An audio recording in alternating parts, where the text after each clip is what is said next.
ফের অশান্ত মণিপুর। 12 বছরের মেয়ের সামনে গুলিবিদ্ধ হয়ে মৃত্যু হল মায়ের। হাসপাতালে মৃত্যুর সঙ্গে পাঞ্জা লড়ছে 12 বছরের ওই শিশু। রবিবারের এই ঘটনায় কে বা কারা প্রথম গুলি চালালো তার উত্তর এখনো খুঁজে পায়নি মণিপুরের পুলিশ।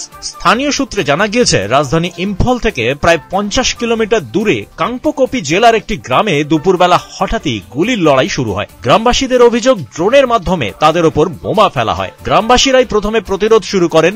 দুপক্ষের এই গুলির লড়াইয়ের মাঝে পড়ে মৃত্যু হয় 31 বছরের সুরাবালা এবং আরো একজনের। চোখের সামনে মাকে গুলিবিদ্ধ হতে দেখে সুরাবালার 12 বছরের মেয়ে। এছাড়াও গুরুতর জখম হয় আরো 6 জন। এই ঘটনার পরেই উঠতে থাকে প্রশ্ন, তাহলে মণিপুরে শান্তি কোথায়? কারণ কুকি এবং মেইতে দুই পক্ষই দাবি করেছে ওই গ্রাম তাদের এবং গুলি চালানোর জন্য একে অপরকে দোষারোপ শুরু করেছে। এই ঘটনার পরে এখনো পর্যন্ত গ্রেপ্তারির কোনো খবর নেই শান্তি ফেরানোর তৎপরতাও।